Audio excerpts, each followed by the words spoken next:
নমস্কার বন্ধুরা, আজকে হাজির হয়েছি একদম ইউনিক দারুণ স্বাদের সম্পূর্ণ নিরামিষ একটা রেসিপি নিয়ে। যে কোনো নিরামিষ দিনে এই রান্নাটা করলে শুধুমাত্র এই একটা পদ দিয়ে কিন্তু এক থালা ভাত নিমিষে খেয়ে ওঠা যাবে। এটা খেতে অত্যন্ত সুস্বাদু হয়। তো রান্নাটা করার জন্য এখানে আমি নিয়েছি 1 কাপ মটর ডাল। ডালটাকে খুব ভালো করে ধুয়ে নিয়ে 2 ঘন্টার জন্য জল দিয়ে ভিজিয়ে রাখতে হবে। ডালটা কিন্তু একটু সময় আগে ভিজিয়ে রাখাটা খুবই জরুরি। ডালটা দেখুন খুব ভালো করে ভিজে গেছে, বেশ অনেকটাই ফুলে উঠেছে। এবার ডালের জলটাকে ঝরিয়ে নিয়ে 2 কাঁচা লঙ্কা আর 1/2 ইঞ্চি আদার টুকরো দিয়ে একদম শুকনো শুকনো করে কোনো রকম কোনো জল ছাড়াই ডালটাকে বেটে নিতে হবে। ডাল বাটার সময় কিন্তু কোনো জল দেওয়া যাবে না, সেজন্য ডালটাকে একটু সময় আগে ভিজিয়ে রাখতে হবে যাতে করে ডালটা একটু ফুলে ওঠে আর ডাল বাটার সময় কোনো জলের প্রয়োজন না পড়ে। তো ডালটাকে এখানে আমি একদম শুকনো করে মিক্সিতে বেটে নিয়েছি, আপনারা চাইলে শিলপাটাতেও বেটে নিতে পারেন। এবার রান্নায় চলে এসেছি। রান্নাটা সর্ষের তেল দিয়ে করব, যেহেতু নিরামিষ রান্না সর্ষের তেল দিয়ে করলেই ভালো হবে। তো 2 টেবিল চামচ তেল ভালো করে গরম করে নিয়ে তারপরে 3টে মাঝারি সাইজের আলু এরকমভাবে মাঝারি পিস করে কেটে রেখেছিলাম। তো আলুটা দিয়ে দিলাম আর তার সাথে দিয়ে দিচ্ছি 5-6টা মতন পটল। পটলটাকে অল্প অল্প করে খোসা রেখে এক একটা পটলকে 2 পিস করে কেটে নিয়েছিলাম। 1/2 চামচ নুন দিয়ে একটু সময় নিয়ে মিডিয়াম আঁচে একটু ঢাকা দিয়ে দিয়ে আলু আর পটল খুব ভালো করে ভেজে নিচ্ছি।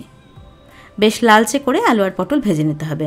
আর ভাজতে ভাজতেই যেন 80% সেদ্ধ হয়ে যায় সেই রকমভাবে কিন্তু একটু সময় নিয়ে ঢাকা দিয়ে দিয়ে আলু আর পটল আমি ভেজে নিয়েছি। দেখুন আলু আর পটল কিন্তু খুব সুন্দর করে ভাজা হয়ে গেছে, ঠিক এইরকমভাবেই ভেজে নিতে হবে। আর ভাজতে ভাজতে আলুটা মোটামুটি সেদ্ধ হয়ে গেছে। সবজিটাকে এরকমভাবে ভেজে নিলে সবজির কাঁচা গন্ধটা কিন্তু একদম চলে যায় আর খেতেও খুব ভালো লাগে। তো সবজিটা ভাজা হয়ে গেছে, এবার তুলে রাখছি। কড়াইতে দিয়ে দিচ্ছি আরও 1/2 টেবিল চামচ সর্ষের তেল। তেল গরম করে নিয়ে এখানে ফোড়ন দিচ্ছি একটা তেজপাতা। তেজপাতাটা একটুখানি ছিঁড়ে নিয়ে দিয়ে দিলাম।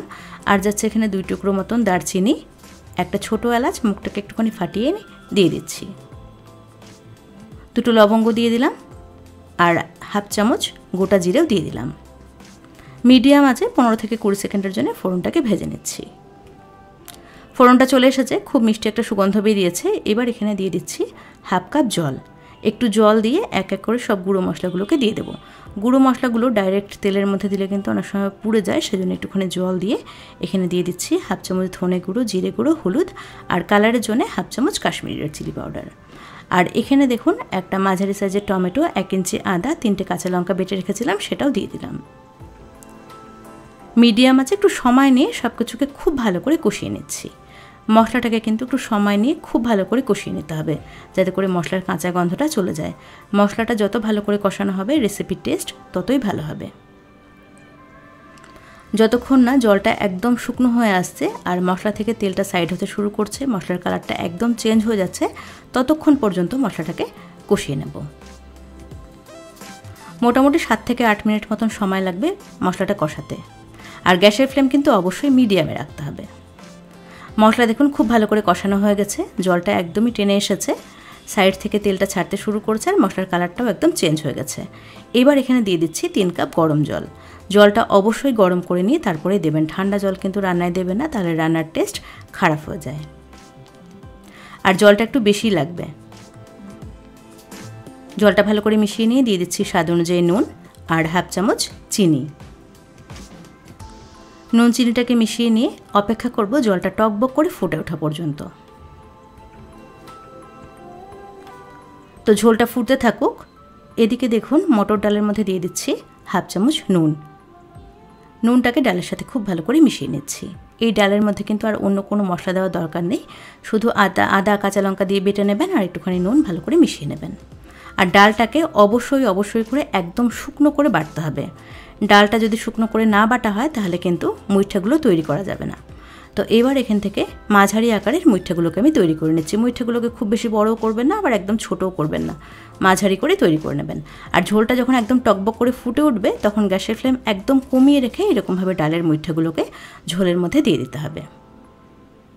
দেওয়ার পরে দেখুন মুইঠাগুলো কিন্তু ঝোলের নিচে চলে গেছে। মুইঠাগুলোকে দিয়ে গ্যাসের ফ্লেমটা একদম বাড়িয়ে মোটামুটি 3-4 মিনিটের জন্য আমি ফুটিয়ে নিয়েছি।